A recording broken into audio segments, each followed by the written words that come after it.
I felt it before I saw it. That sharp, sinking feeling in my chest. Like something inside me already knew.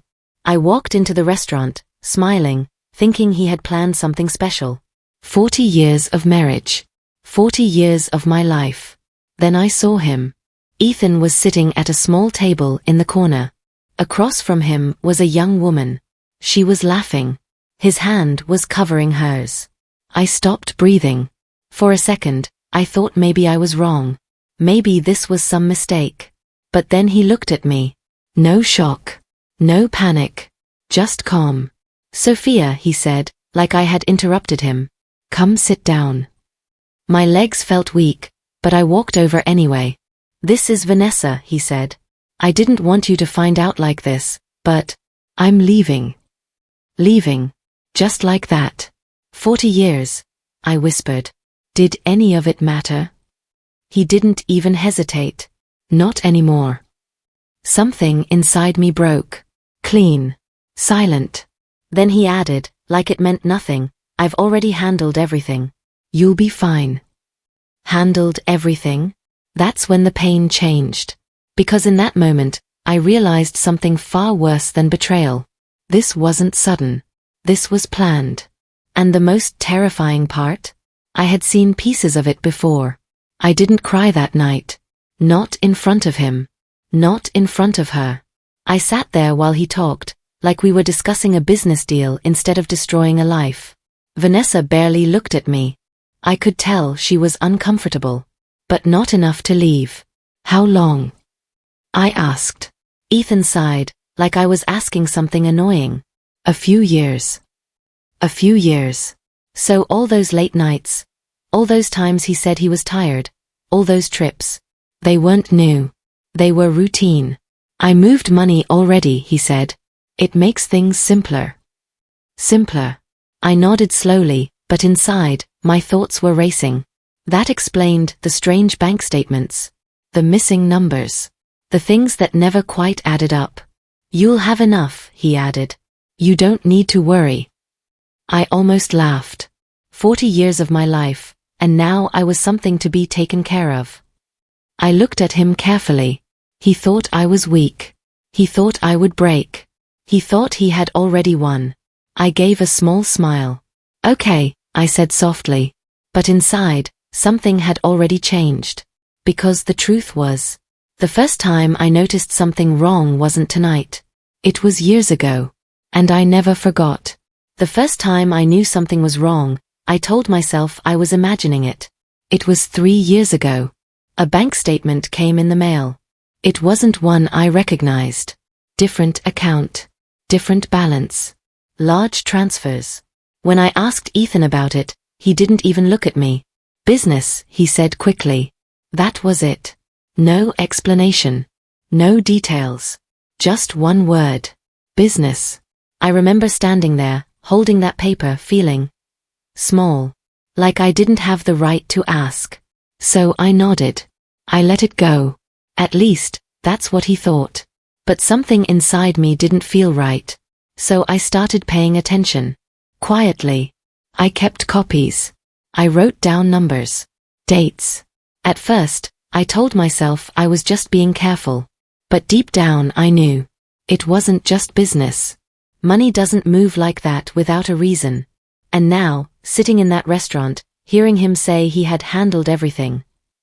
It all made sense. He wasn't just leaving me. He had been preparing to leave me. 4 years. There's a moment you never forget. For me, it was the day I found the second phone. It was 2 years ago. Ethan had rushed out of the house and left his jacket behind. That never happened. He was always careful. Too careful. I picked up the jacket to hang it, and that's when I felt it. A phone in the inside pocket. Not his usual one. A different one. My heart started pounding. I shouldn't have opened it. But I did. The messages were short. Simple. But clear. I miss you. When will you tell her? Soon, I promise. I didn't need to see more. I knew. I remember sitting down holding that phone, feeling like the world had just shifted under me. But I didn't confront him. I didn't scream.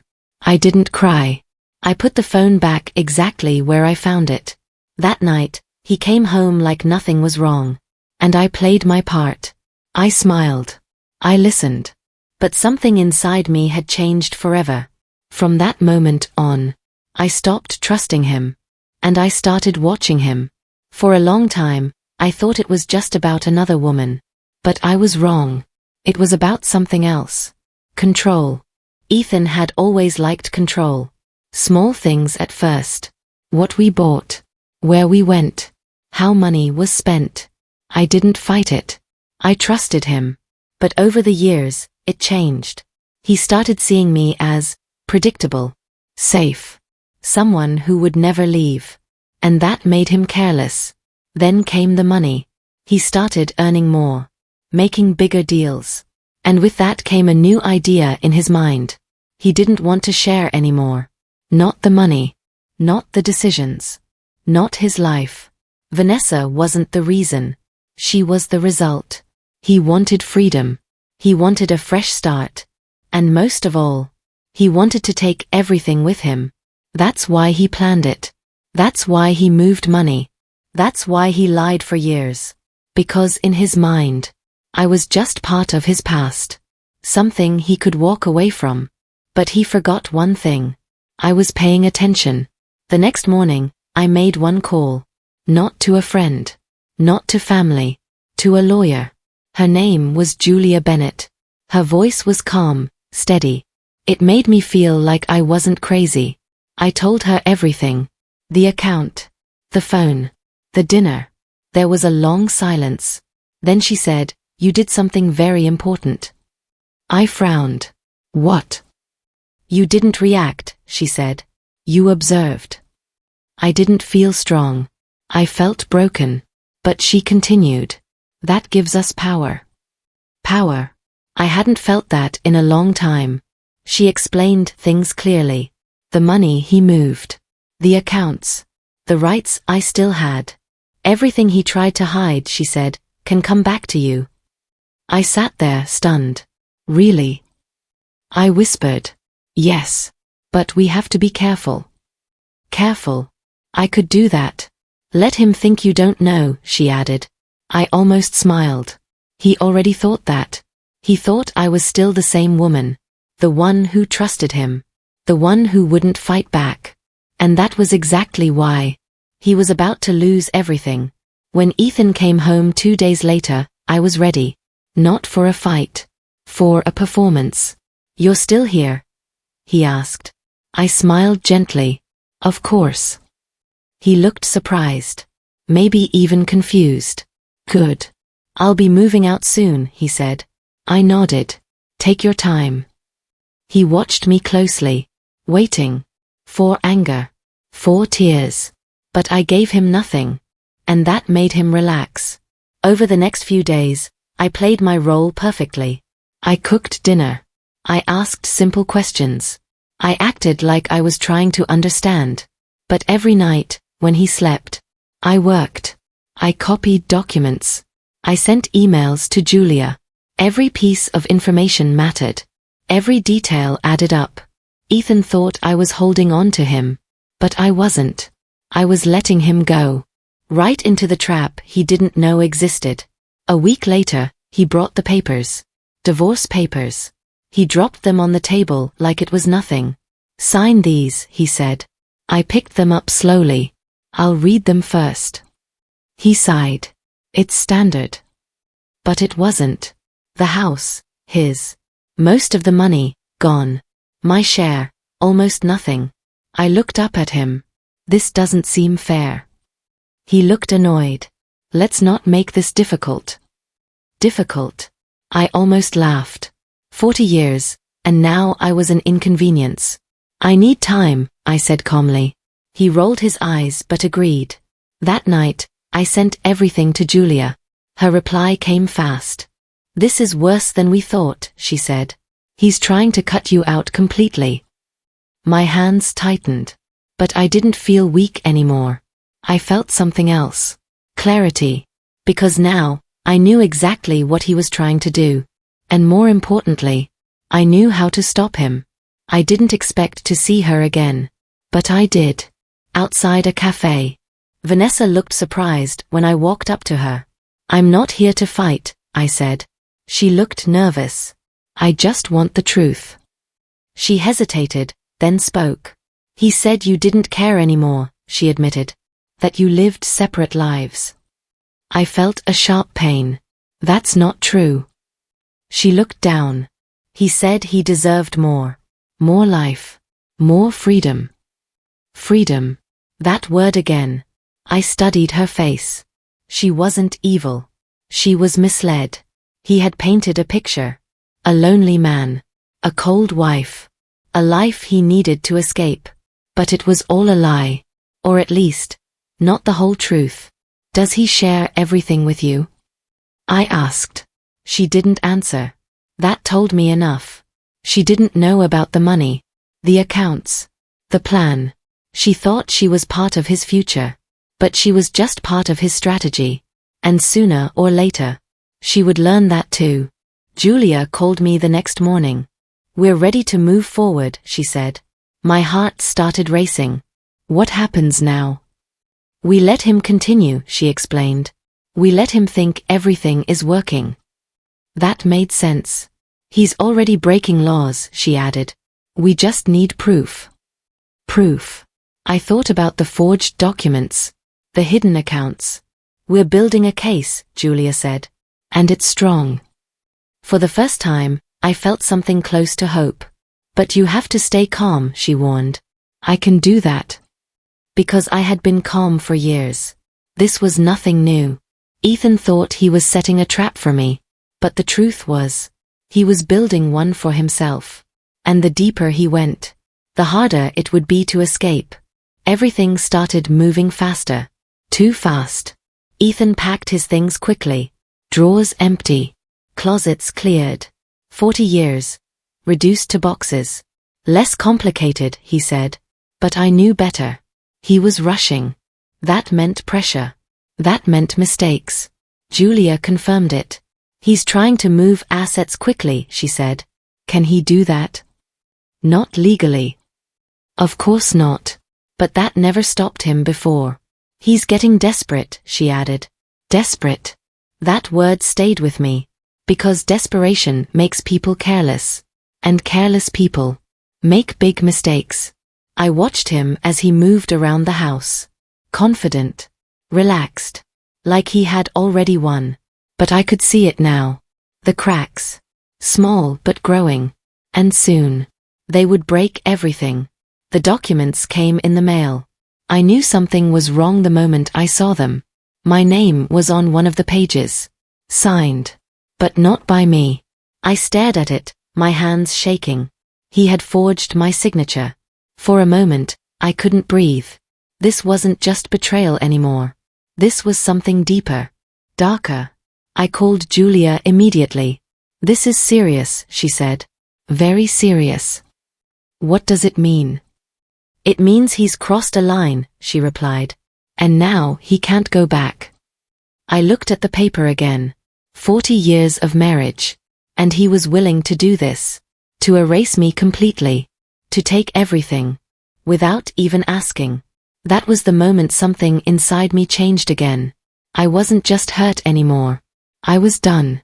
I met Ethan one last time before things changed. A quiet office. Neutral ground. He looked confident. Almost relaxed. "Did you sign?" he asked. I smiled softly. "Not yet." He frowned slightly. "We don't need to drag this out."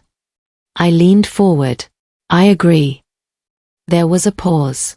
Then I said, "That's why we should do this properly." He studied me for a moment. Maybe he felt something. A shift. But then he leaned back and smiled. "Fine," he said. "It won't change anything." I nodded. "You're right." It wouldn't. Because everything had already changed. He just didn't know it yet. And as he walked away, I felt it clearly. The storm was coming. And this time, I wasn't the one who would break. The first real shift came quietly. Julia called me early that morning. Her voice was calm, but I could hear something under it. "We've filed a motion," she said, "to freeze the accounts." I sat up straight. "All of them?" "All we could trace," she replied. "And Sophia, it worked." Worked. For a moment, I just sat there, holding the phone. After years of feeling powerless, something had finally moved in my favor. "What happens now?" I asked. "Now we wait," Julia said, "and watch how he reacts." I didn't have to wait long. Ethan called me that same afternoon. "What did you do?" he snapped. I stayed calm. "I don't know what you mean." "Don't play games," he said. "My accounts are frozen." "My accounts, not ours." That told me everything. "I think you should talk to your lawyer," I replied softly. There was silence. Then anger. Real anger. "You have no idea what you've started," he said. But I did. For the first time. I really did. Because this wasn't just about stopping him anymore. This was about exposing him. And something told me he was about to panic. The panic didn't take long. 2 days later, I heard from someone I didn't expect. Vanessa. Her voice was shaky. "I need to talk to you," she said. That alone told me everything. We met at the same cafe. She looked different this time. Not confident. Not sure. "What's wrong?" I asked. She hesitated. "He didn't tell me everything." Of course he didn't. She took a deep breath. "The money. The accounts. I didn't know it was like this." I nodded slowly. "What did he tell you?" I asked. "That you agreed to everything," she said quietly. "That you didn't care." I felt a sharp anger rise. But I kept my voice calm. "He lied." She looked down. "I think I know that now." There was a long silence. Then she said something I didn't expect. "He's been angry lately. Blaming you. Saying you're trying to ruin him." Ruin him? No. I wasn't ruining him. He was doing that himself. But hearing it from her confirmed something important. His story was falling apart. And when lies start to break, people start to turn. Julia called me again that evening. "We found something new," she said. My heart tightened. "What is it?" "Debt," she replied. "A lot of it." I blinked. Debt. Yes. Private loans. Risky investments. He lost money. I sat in silence, trying to understand. All those transfers. All that movement. "He wasn't just hiding money," I said slowly. "He was covering losses." "Exactly," Julia confirmed. Everything started to make sense. Ethan wasn't just greedy. He was desperate. He had made bad decisions. Lost money. And instead of telling me, he tried to fix it alone. By taking more. By hiding more. By planning to leave before it all collapsed. "That's why he rushed," I whispered. "Yes," Julia said. "He needed control before the truth came out." I felt a strange mix of anger and clarity. This wasn't just betrayal. This was fear. Fear of losing everything. Fear of being exposed. And in that fear, he made the worst choice of all. He tried to destroy me to save himself. But now, the truth was starting to catch up. The court date came faster than I expected. Everything suddenly felt real. The papers. The evidence. The waiting. Now, it all led to one place. The courtroom. I sat beside Julia, my hands resting in my lap. Across the room, Ethan sat with his lawyer. He didn't look at me. Not once.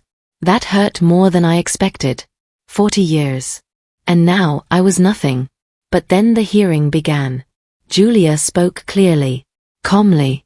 She presented the accounts. The transfers. The forged signature. Every word felt heavy. Every detail, undeniable. Ethan's lawyer tried to respond. But I could see it. The hesitation. The cracks. Then the judge spoke. "These are serious claims," he said.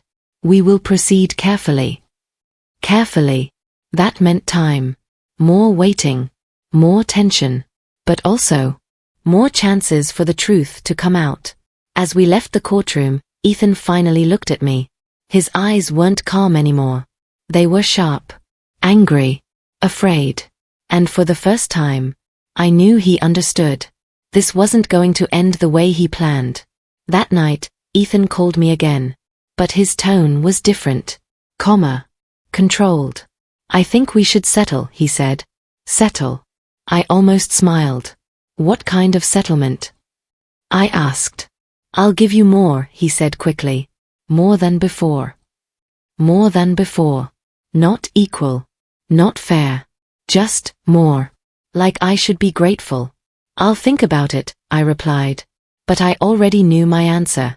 "No," I said quietly. There was silence. Then his voice changed again. "You're making a mistake," he said. "No," I replied. "You already made one." I hung up before he could respond. My heart was racing. But I felt strong. Because this wasn't about money anymore. This was about truth. And justice. And I wasn't going to stop now. Even if it got harder. Because something told me. It was about to. Julia surprised me the next day. "We have a witness," she said. I frowned. "Who?" She smiled slightly. "Vanessa." I stared at her. "Are you serious?" "Yes. She came forward this morning." I sat back, stunned. "What did she say?" "That he lied," Julia replied. "About you. About the money. About everything." I closed my eyes for a moment. I didn't feel happy. I felt relieved. Because now, it wasn't just my word. It was his lies. Against the truth. "Will she testify?" I asked. Julia nodded. "If needed." Needed. Something told me it would be. Because Ethan wasn't the kind of man who gave up easily. He would fight. He would deny. He would try to twist everything. But now, he wasn't alone in the story anymore. And that made all the difference. The next time I saw Ethan, he looked different. Tired.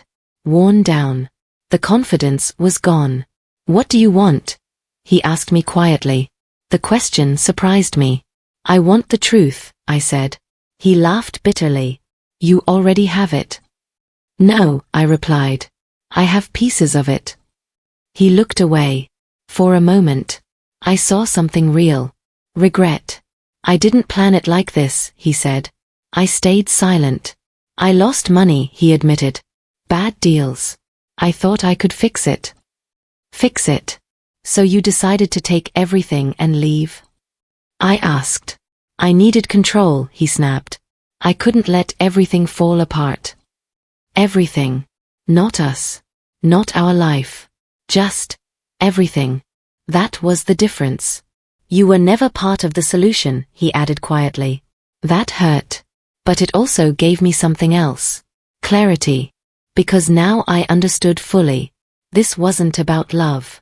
It was about control. And control was the only thing he had left. Julia called me late that night. "We found something big," she said. My heart skipped. "What?" "Records," she replied. "Internal records from one of his deals." I sat up. "And?" "They prove he knew what he was doing," she said. "He knew the risks. He hid them anyway." I closed my eyes. This was it. The final piece. "He didn't just make mistakes," I whispered. "He lied on purpose." "Yes," Julia said. "And that changes everything." Everything. Because now, it wasn't just poor judgment. It was intent. And intent is hard to defend. When do we present it? I asked. Julia paused. "In court," she said. "At the right moment." The right moment. I felt the tension rise again. We were close. So close. But something told me. The hardest part was still ahead. The night before the final hearing, I couldn't sleep. Too many thoughts. Too many memories. 40 years. All leading to this moment. I sat in the quiet house, looking around. So much had changed. But one thing stayed the same. Me. I was still here. Still standing. Still fighting. My phone buzzed. A message from Ethan. Last chance to settle. I stared at the screen. Then I typed one word. No. I put the phone down and took a deep breath. Tomorrow, everything would be decided. And for the first time, I wasn't afraid. I was ready. The courtroom felt heavier than before. Like everything inside it mattered more. Julia stood beside me, calm as always. Ethan sat across from us, silent. Then it began. The evidence was presented. The accounts. The forgery. The lies. Then came the new records. The ones that changed everything. Julia spoke clearly. These documents show intent, she said. A planned effort to hide losses and transfer assets illegally. The room went quiet. Even Ethan's lawyer didn't interrupt. Because there was nothing to say. The truth was clear. And for the first time, everyone could see it. The judge's decision came faster than I expected. The evidence is clear, he said. This court finds in favor of Sophia. I felt my breath catch. All hidden assets, returned. All transfers, reversed. Further investigation, ordered. Ethan didn't move. Didn't speak. He just sat there. Still. Empty. As everything he tried to build, collapsed. And for the first time, he had no control. It's been months now. The house is quiet again. But it feels different. Peaceful. I thought losing him would break me. But it didn't. It showed me something. Strength isn't loud. It's quiet. It watches. It waits. It acts at the right time. Ethan lost everything because he chose control over truth. He chose greed over honesty. And in the end, that cost him everything. If there's one thing I've learned, it's this. Don't ignore the signs. Don't give away your power. And never think silence means weakness. Sometimes, it means you're preparing. And when the moment comes, you'll be ready. Just like I was.